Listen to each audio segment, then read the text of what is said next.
আমরা বোর্ডে একটা প্রশ্ন দেখতে পাচ্ছি। দেখো প্রশ্নটারে আমাদের উৎপাদকে বিশ্লেষণ করতে বলা হয়েছে। তাহলে আমরা এই প্রশ্নটারে কিভাবে উৎপাদকে বিশ্লেষণ করা যায় আমি এখন দেখাবো। দেখো প্রশ্নটা কি আছে, প্রশ্নটা আছে এক্স স্কয়ার প্লাস এ স্কয়ার প্লাস 1 এর সাথে এক্সটা ইনটু অবস্থায় আছে, প্লাস আছে এ।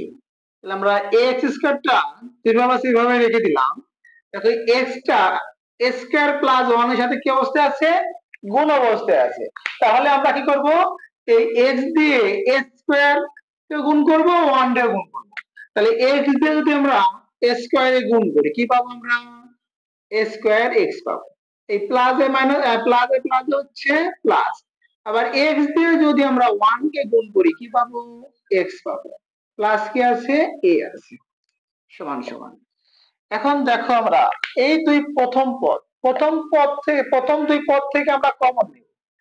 দেখো এই প্রথম দুই পদ থেকে কি কমন যায়, কি বুঝবো, এখানে একটা আছে, এখানে আছে একটা, আর এখানে এ স্কয়ার মানে আছে দুইটা। তাহলে যেখানে কম থাকবে সেটা আমরা কমন নিব। তাহলে এখানে একটা আছে, এখানে দুইটা আছে, তাহলে এখানে কম আছে, কম কত, একটাই, তাহলে একটাই কমন নিলাম। এখন দেখো এখানে এক্স কয়টা আছে, এখানে এক্স আছে দুইটা, আর এখানে এক্স আছে একটা, তাহলে যেটা কম থাকবে সেটা কমন থাকবে, তাহলে আমাদের এই এক্সটা কমন যাচ্ছে।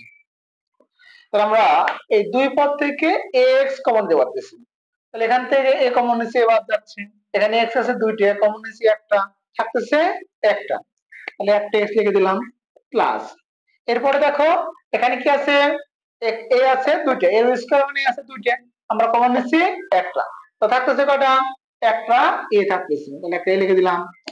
এরপরে দেখো এখানে এক্স আছে, এক্স কয়টা আছে, এক্স আছে একটা, কমন নিচ্ছি কয়টা এক্স, একটা এক্স কমন নিয়ে নিছি, তাহলে আর এক্স থাকতেছে না, প্লাস। এখন আমরা এই যে দুই পদ x প্লাস 1, এই দুই পদ থেকে আমরা কমন নিব, দেখবো এই দুই পদ থেকে কি কমন পাওয়া যায়।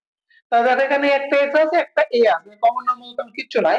আর এরকম যদি কোনো পরিস্থিতি হয় তখন আমরা কি কমন নিব, তখন 1 কমন নিব।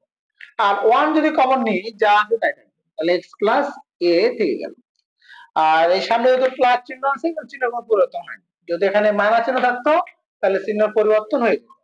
এবার দেখো আমাদের এখানে কি আছে, x প্লাস a আছে, এখানে কি আছে, x প্লাস a আছে। তাহলে এই দুইটা পদে আমাদের একই মান, তাহলে একই মান থাকলে আমরা কমন নিতে পারবো x প্লাস a। তাহলে আমরা x প্লাস a টা কমন নিলাম।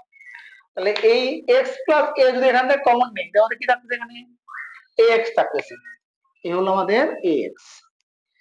এখান থেকে আমরা x প্লাস a কমন নিয়েছি, তাহলে এটাও বাদ যাবে, থাকতেছে কি এই প্লাস 1, প্লাস 1।